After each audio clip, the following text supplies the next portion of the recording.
Oo, magsitayo daw. Sitayo na at humarap sa...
Tayo po ay nakatipon upang pasalamatan ng Diyos sa biyaya ni Chris at Lenny.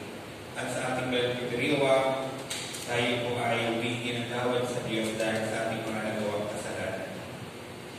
Inaamin ko sa makapangyarihang Diyos at sa inyo mga kapatid, na lubha akong nagkasala sa isip, sa salita at sa gawa, at sa aking pagkukulang. Kaya isinasamo ko sa mahal na Birheng Maria, sa lahat ng mga anghel at mga banal, at sa inyo mga kapatid, na ako'y ipanalangin sa Panginoong ating Diyos.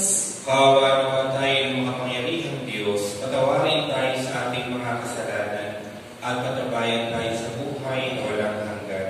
Amen.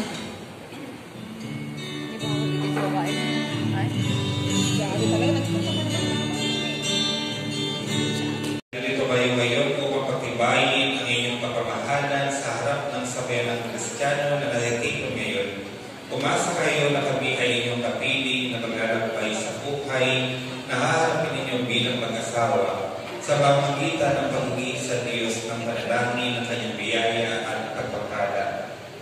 At kayo naman po, especially po kayo mga ninang at ina, mga kapatid, linig sa inyong tulungan ninyo sila sa pamamagitan ng panalangin at pagkapit sa ating sambayanang Kristiyano bilang mag-asawa. Hinihiling ko sa inyo ngayon, dalawa, Chris at Len, na buong katapatan ninyo ipahayag ang inyong damdamin sa isa't isa. Len, bukal ba sa iyong loob ang pagparito upang makisang dibdib si Chris na iyong pagmamahalin at paglilingkuran habang buhay? Opo, Padre. Chris, bukal ba sa iyong loob ang iyong pagparito upang makisang dibdib si Len na iyong pagmamahalin at paglilingkuran habang buhay? Opo, Padre. Kayo ba ay handang alugagin at panakihin ang mga anak na ibibigay sa inyo ng Diyos bilang mabuting Kristiyano? Opo, Padre. Chris at Len, gayon kayo ay nagnanais na mag-isang dibdib sa harap ng Diyos at ng kanyang sambayanan. Pagdaupin ninyo ang inyong mga palad at pahayag ninyo ang bibigay magtipan sa banal na sakramento ng kasal.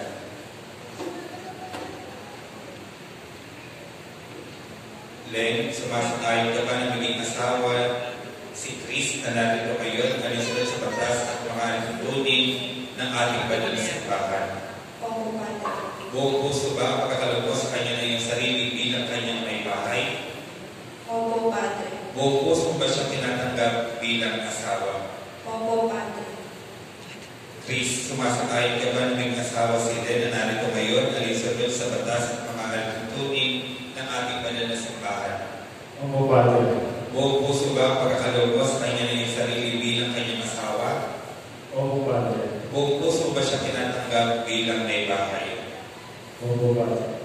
Ngayon ay hinihiling sa inyo na sabay ninyong dasalin ang panalangin nito. O Panginoon, kami po ay inuungin magkaisa ng kaloob at pagdalo mula ngayon sa kalimutan at kailangan, karamdaman at kalusugan sa lahat ng mga buhay. Bilang tagapagpatunay ng simbahan, pinagtitibay kong binabasbasan ang pagtataling puso na inyong pinagtipan sa ngalan ng Ama at ng Anak at ng Espiritu Santo. Amen.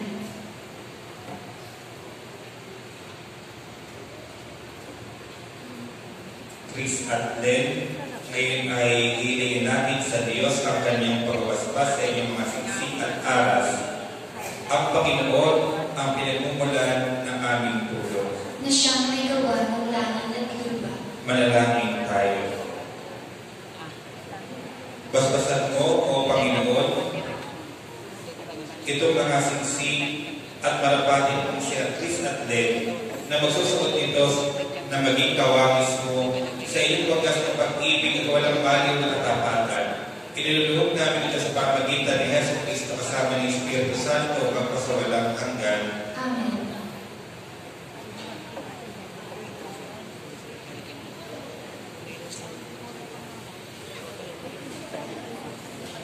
Basbasan mo, O Panginoon, itong mga lingkod na sila Chris at Len, na pagkakalawan mo sila ng sapat na kabuhayan, na sinasagisag ng mga aros nito sa pagkakamit ng buhay na walang hanggan. Iniluluhog namin ito sa pamagitan ni Hesus Kristo kasama ng Espiritu Santo hanggang sa